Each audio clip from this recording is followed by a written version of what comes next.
necessidades. Agora, quando a gente fala de educação especial, ela é uma modalidade que a gente chama de transversal.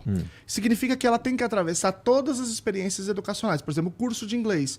Ele não pode dizer assim, não, aqui é o meu modelo, eu optei por não ser inclusivo. Ele não pode, pela legislação brasileira. Mas tem uma diferença aí, porque o curso de inglês é o seguinte, ele pode abrir, você pode não abrir, você pode... Você tem uma demanda que é um percentual muito pequeno, que tem a ver com o perfil do curso. É diferente da escola comum, porque na escola comum todo mundo está indo. E aí, essa experiência eu não tenho, portanto não posso falar. Então na escola é diferente porque, veja, ela não pode recusar a matrícula de ninguém. Quer dizer que tem a pessoa nível 1 que vai lá na cultura inglesa ou que vai em qualquer lugar e que tem um cognitivo preservado que pode acompanhar ali, e tem um indivíduo nível 2, nível 3, todo mundo. Então imagina... Você receber, não seria o caso, mas imagina se você recebesse um aluno não verbal. Então nós temos 25% dos alunos autistas que são não verbais. O que significa? Ele não fala. E ele não fala não é por um problema motor ou neurológico, ele não fala porque ele não tem linguagem, ele não entende a linguagem. Como é que você tem um aluno que não tem a linguagem? Porque o surdo, ele tem a linguagem, a língua brasileira de sinais. Esse eu tô falando que não tem linguagem. Então como é que você tá com esse camarada dentro da sala? Exige, do ponto de vista técnico, uma preparação que é extraordinária. Então a escola, ela não pode optar por dizer, não, nós não vamos fazer ou vamos fazer. Ela tem que se preparar para receber esses indivíduos.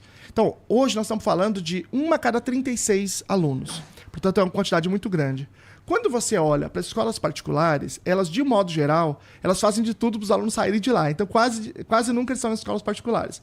Então, na escola pública, a proporção é mais do que 1 a cada 36. Talvez seja o dobro. 5 alunos por sala, alunos pelo por sala. menos. Eu já recebi comentário no meu perfil de a professora que falou que tem 8 autistas na sala dela. É comum. É bem comum. E aí você tem que se virar. Então, nós temos... Porque, como vocês estão dizendo, eles são bem diferentes uns dos outros. Exato. Sim, totalmente. O que precisa para desenvolver, para, sei lá, se desenvolver. Então, e se eles são diferentes um do outro, como é que eu faço? Eu não posso criar uma política para autista, um procedimento para autista.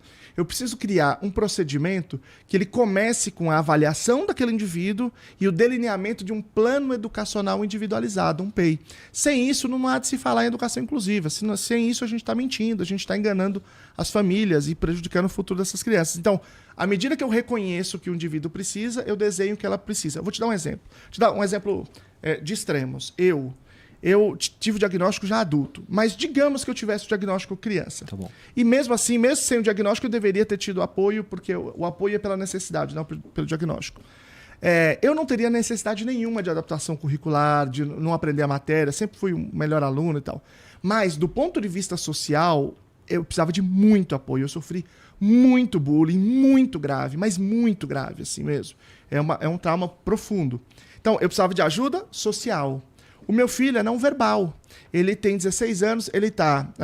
na sua área, que você fez português e inglês, né? Ele está numa série, que é no 9º ano, que tem a matéria que é o seguinte: como distinguir oração coordenada subordinada sindética e assindética.